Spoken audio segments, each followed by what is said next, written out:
Sir आप बताएं कि जो यात्रा अगले महीने नवंबर में निकलने वाली है हिंदू राष्ट्र को लेकर गुरुजी, उस पर आप क्या कह रहे हैं? 7 नवंबर से 16 नवंबर तक दिल्ली से वृंदावन तक की 10 दिवसीय यात्रा है।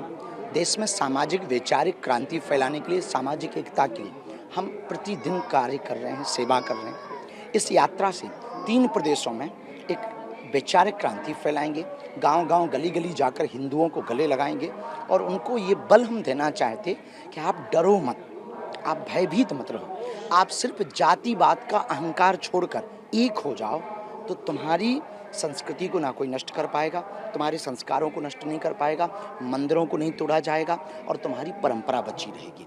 और बच्चों को संस्कृति और संस्कृत से संपन्न करो, शस्त्र और शास्त्र, शिक्षा भी लो, दीक्षा भी लो, भुक्ति भी करो, मुक्ति के रास्ते पर भी चलो, शास्त्र भी लो और शस्त्र भी लो, माला भी लो और भाला भी लो। हमारा उद्देश्य ये है, हम चाहते हैं आने वाली जो अल्फा बीटा जनरेशन है, जो अभी वर्तमान में जैन जी है, ये इतनी मजबूत हो हमारी संस्कृति, हम तर्क के साथ, साइंटिफिक रीजन के साथ, वैज्ञानिक तथ्य के साथ हम चाहते हैं कि वो इतने मजबूत हों कि आने वाली जो जनरेशन है अल्फा बीटा, वो इनसे सीख पाए।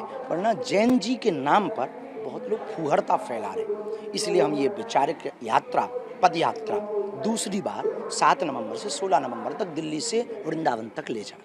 गुरुजी, इसमें हिंदू राष्ट्र की बात हो रही है। हिंदू राष्ट्र को लेकर आपने कहा है कि एक राष्ट्र, एक जगह तो ऐसे हम बनाएंगे जहाँ पे सिर्फ हिंदू रहें और वो पूरा कल्चर वहाँ पर रहेंगे सब, पर कायदे में। हिंदू राष्ट्र का मंतव्य ये नहीं है कि केवल हिंदू, हिंदू राष्ट्र का मतलब है मुसलमान भी हैं, क्योंकि मुसलमानों के पूर्वजों ने भी देश की आज़ादी में योगदान दिया। इस देश में रहने का सबको अधिकार है। मुसलमान भी रहेंगे, ईसाई भी रहेंगे, पर कायदे में रहेंगे।